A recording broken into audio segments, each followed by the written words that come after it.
Hey! Dans cette vidéo, je vous montre des lieux historiques de la ville de Berlin qui se trouvent sur le chemin que j'emploie pour aller au travail chaque matin. Ça commence maintenant!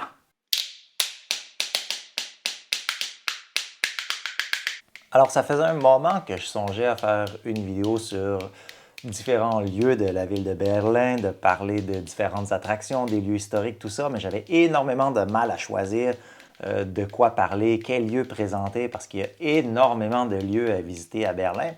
Donc, j'ai décidé tout simplement d'utiliser le trajet que j'effectue à chaque jour pour me rendre au travail et de prendre des lieux qui m'intéressaient, sur lesquels j'avais envie de raconter, qui se trouvaient justement sur ce chemin-là.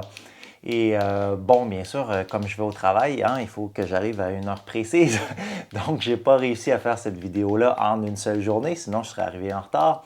J'ai fait ça au cours de 2, 3 différentes journées. Donc, j'ai utilisé le chemin du travail tout simplement. Et je vous ai montré ces lieux-là. J'espère que vous allez apprécier. Et bien, maintenant, on va dehors.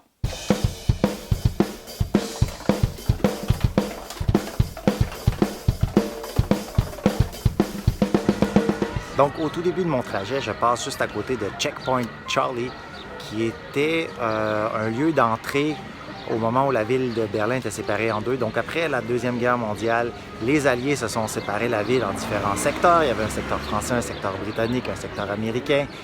Et bien sûr, toute la partie qui était russe de la ville, donc séparée de tout ça. Et donc, pour passer de la partie russe à la partie américaine, il y avait le Checkpoint Charlie.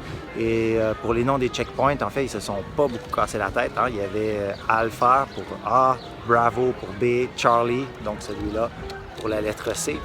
Ils ont fait ça tout simplement comme ça. Et pourquoi le Checkpoint Charlie est particulièrement connu? Eh bien, parce que c'est en plein cœur de la ville de Berlin. Et c'est là qu'il y a eu les tentatives d'évasion les plus rocambolesques. Des gens ont essayé, par exemple, de se cacher dans une voiture, dans un compartiment caché, ou de prendre un gros camion puis foncer tout simplement dans la clôture. Il y en a eu tout plein. Et donc, c'était un secteur où les gens essayaient énormément de passer. Et à cause de ça, c'est passé à l'histoire et j'y passe chaque matin.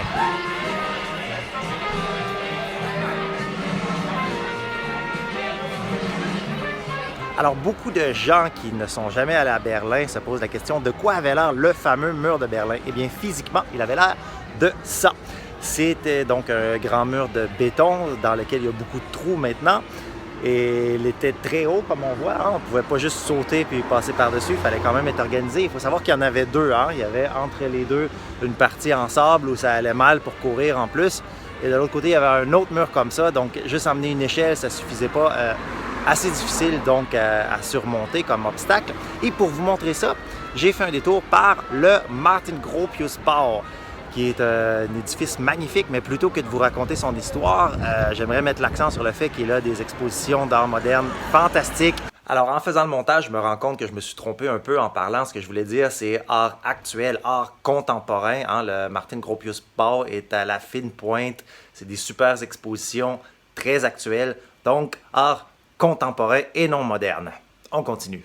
Donc, si vous venez à Berlin, ça vaut la peine de passer, venir voir une exposition ici et en même temps voir l'édifice qui est très beau de l'intérieur. Et juste de l'autre côté, on a l'exposition permanente Topographie de Steros qui est gratuite et ça vaut la peine de venir la visiter même si c'est dur. Ça parle des nazis, comment ils sont arrivés au pouvoir, comment ils ont pu rester au pouvoir.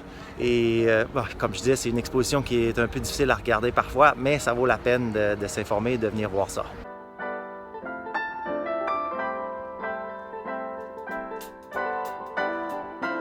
Ça correspond exactement à l'idée que je me faisais de Berlin avant d'emménager ici, c'est-à-dire des bâtiments super anciens comme le Reichstag derrière moi, juste à côté de bâtiments super modernes comme les autres bâtiments administratifs qu'on peut voir. Alors ici, comme on voit, la sécurité règne. Si on veut tomber dans l'eau, on peut, même en vélo. En fait, c'est peut-être parce que si vous avez envie de jeter un politicien à l'eau parce qu'il a pris une mauvaise décision, c'est possible. Non, jetez pas de politiciens à l'eau à moins qu'ils vous le demandent, s'ils ont envie de se baigner comme ça. Mais comme on voit, c'est une architecture super moderne. Ça a été construit tout récemment d'ailleurs. Et c'est toujours un plaisir de se promener par ici.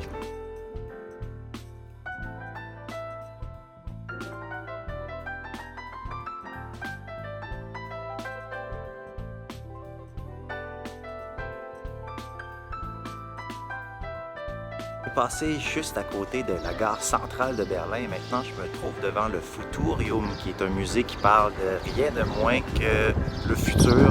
Donc, différentes visions qu'on a du futur, comment la race humaine peut faire pour survivre malgré les changements climatiques, comment vont être les maisons, comment va être le transport dans le futur, tout ça.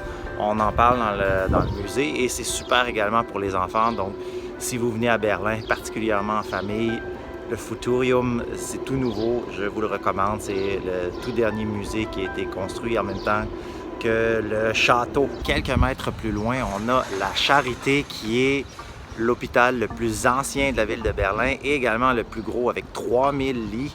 Et ça a été fondé au 18e siècle. Donc c'est un hôpital qui a vraiment de l'histoire, une belle architecture comme on voit. Et c'est également un hôpital qui fait beaucoup de recherches, qui est associé à différentes universités. Et c'est donc un lieu super important à Berlin, juste à côté de la gare centrale et juste à côté du Futurium où j'étais à l'instant. Et de l'autre côté de la rivière, on a la gare centrale et ça a l'air tout simple comme ça, la gare centrale, mais en fait, elle est située exactement à une jonction qu'il y avait entre Berlin-Est et Berlin-Ouest. Donc ce pont-là qui traverse de l'autre côté, ça a quelque chose de très symbolique. Ça a été construit bien sûr après la réunification. Et ça symbolise bien sûr que maintenant Berlin est une ville unie à part entière. Et puis c'est une gare très moderne. Et à l'intérieur, il y a même plusieurs éléments qui ont été construits par la compagnie québécoise très connue, Bombardier. Donc contrairement aux autres gares de Berlin, c'est pas une gare qui a un côté historique. Au contraire, c'est une qui a été construite de toutes pièces après la réunification. Donc, pour ainsi dire, oui, elle a quelque chose d'historique, mais très récent.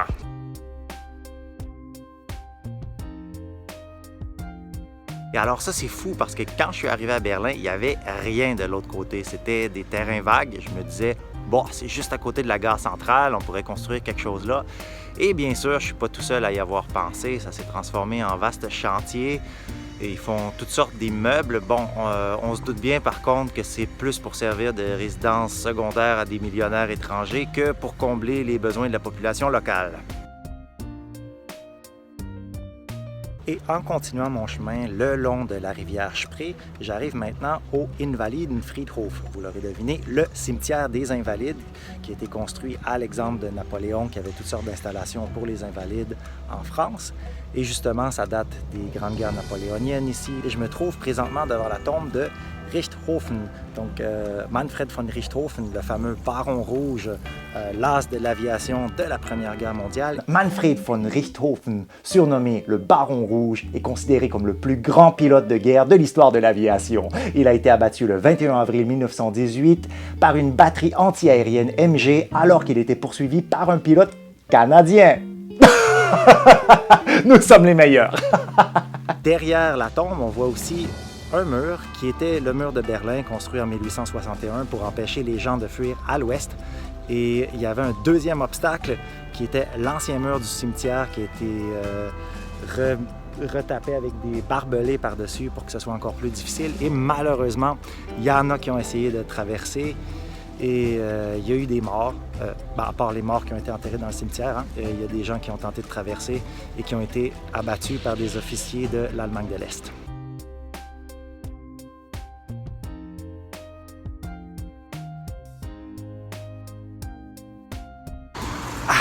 Me voici arrivé au travail finalement.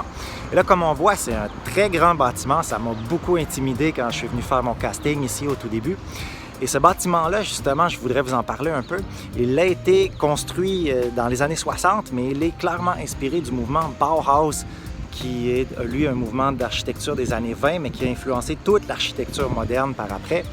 Et donc, on voit ici des lignes clairement définies, des grandes poutres en acier, tout ça coulé avec du béton et des très grandes fenêtres pour laisser passer la lumière. Par contre, ça fait beaucoup d'écho quand on se parle. Et ici, maintenant, j'arrive par l'entrée des artistes. Tiens, c'est qui, lui, d'ailleurs? Et puis là, voilà, l'entrée des artistes. Et puis maintenant, c'est fini la visite guidée, parce que là, je dois travailler. Et voilà, merci de m'avoir accompagné sur le chemin du travail et à travers mes différentes vidéos. D'ailleurs, si vous avez aimé cette vidéo et d'autres vidéos peut-être même aussi, donnez-moi des pouces en l'air, abonnez-vous, parlez-en à vos amis et à plus!